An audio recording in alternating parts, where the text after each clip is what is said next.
enganador, né? O pseudo-sábio, ele mistura mentira com verdades, né? Ele coloca palavras boas, né? A moral, né? Junto com utopias, né? Porque a moral todo mundo sabe o que é certo e o que é errado, né? Então coloca a moral junto com os sistemas dele, né? Tem a questão do Chico Xavier, que foi impulsionado, né? Foi financiado pela mídia e tem toda aquela ideia, né, de que se o Chico era bom, tudo que ele psicografou tá certo. E a questão histórica, né? O movimento espírita ele começou a desandar antes do Chico. Né? Bezerra já era rustenguista, né? Você vai ler o Olímpio Teles de Menezes, que foi o criador do primeiro periódico espírita, que era o Ecos de Além Túmulo, no Brasil. Ele falava lá em Trindade, né? Também tinha a veia rustenguista. Você vai voltar para a França, Le Marie já introduzindo teosofia, permitindo também rustenguismo na revista espírita pós-Kardec. A briga que houve entre o Torteroli e o Bezerra aqui no Brasil, a briga que houve entre o grupo ligado a Bert Fropo e o Le Marie.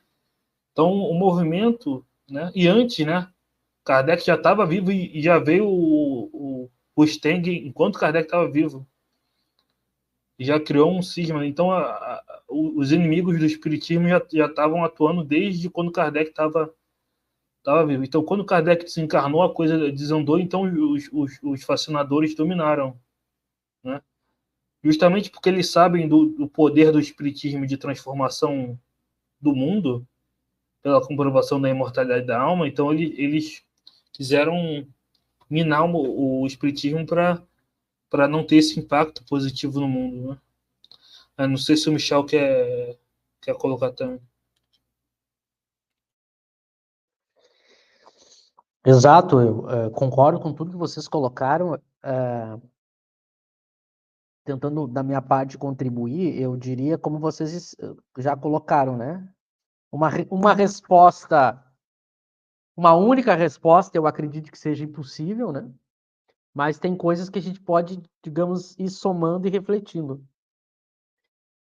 Eu começaria primeiro pela própria questão intelectual, tá? Lembra que o espiritismo é a primeira vez que alguém vai se propor a fazer uma ciência com esse tema, né?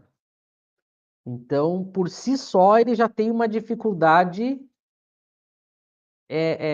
intrínseca, porque ele é novo, né? É algo novo. O espiritismo é realmente algo novo. Então, tem toda a dificuldade de saber fazer essa ciência, porque não é algo fácil. Mesmo a gente tendo uma noção mínima de filosofia e filosofia da ciência, a gente já sabe o quanto é complexo fazer uma ciência, o quanto é complexo tratar de ciência e evoluir uma teoria, modificar uma teoria. O que dirá fazer uma ciência nova e o que dirá fazer uma ciência nova de um assunto que até então se dizia que não era possível fazer ciência desse objeto, que é o espírito.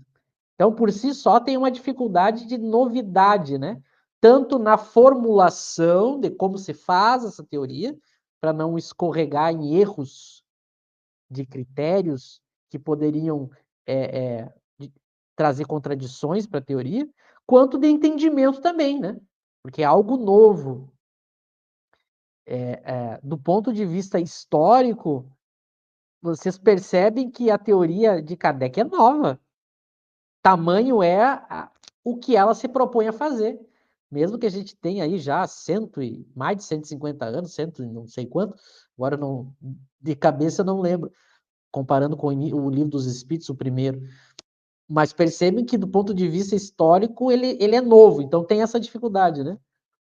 Porque tem uma coisa muito interessante no campo das ideias, vocês que também estudam outras teorias, e também questões de filosofia e também questões de ciência, as descobertas elas são curiosas.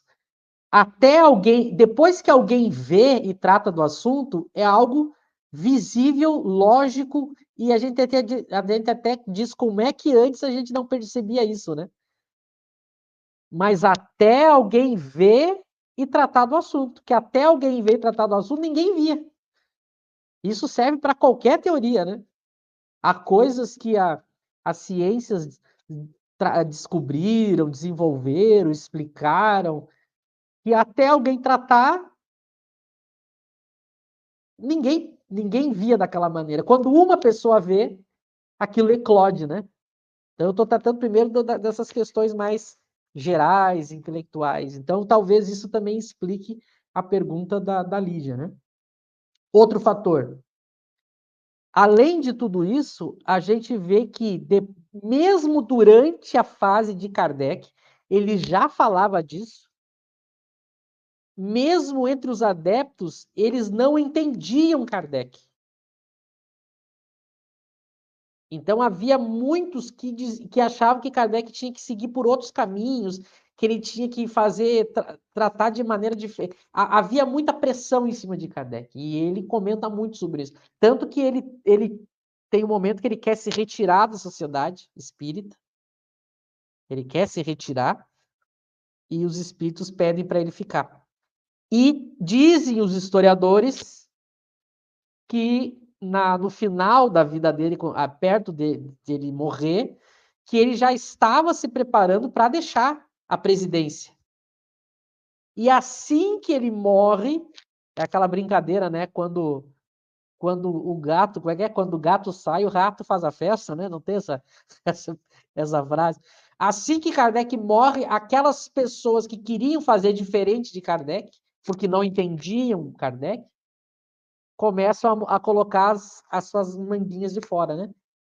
E não é por coincidência que, a partir do momento que elas fazem do jeito delas e não de Kardec, a coisa não tem o mesmo resultado, mostrando que Kardec estava certo. Agora a gente vem para o Brasil, porque, por exemplo, o Carlos Sete, né? O que é um dos melhores aí pesquisadores que a gente tem vários bons pesquisadores sobre a história do espiritismo. Aliás, sem ferir a modéstia do amigo, o Eric, que está entre nós, é um desses também, que faz inclusive tem um livro sobre a história geral do espiritismo, que é muito importante que as pessoas conheçam, porque são obras com bastante seriedade, né? Mas, por exemplo, o Carlos, ele comenta que o Rusteng, em termos da época de Kardec, ele não... O Rusteng vai ser polêmico no Brasil. No Brasil que ele ganha força, ganha repercussão pela própria FEB, Bezerra de Menezes. Bom, aí vem o Chico. Para mim também faz todo sentido que se comece a enxergar as obras que vieram através do Chico justamente depois dele já ter desencarnado, né? Existem coisas que, para a gente poder ver, a gente precisa de um certo distanciamento histórico para enxergar, para entender, né? O tempo, ele se encarrega da gente poder ver as coisas com mais nitidez. Então, era muito difícil que, naquele contexto, com o Chico no auge, que eu costumo dizer, o Chico era a galinha dos ovos de ouro da FEB, né? Então, o Chico no auge da sua produção mediúnica, era muito difícil que se tentasse levantar questionamentos sobre a obra, né? Até porque quem fizesse isso seria massacrado. Massacrado. Ia ser eliminado do movimento espírita. Aliás, a gente sabe que há pessoas que fizeram isso, e quantos a gente nem ficou sabendo que fizeram, porque imagina, naquela época a pessoa ela era censurada e escanteada. Então, talvez muitas pessoas tentaram, a gente nem sabe, mas a verdade é que se alguém tentasse, e é curioso porque o próprio Chico duvidou. Ele mesmo duvidou, você sabe dessa história, que ele duvidou, a obra ela teve um impacto no movimento espírita. Mesmo ele. E vocês sabem como é que o Emmanuel era quando alguém resolvia questionar, né? Todo mundo sabe como Emmanuel era, né? Exatamente, a gente já falou aqui várias vezes, extremamente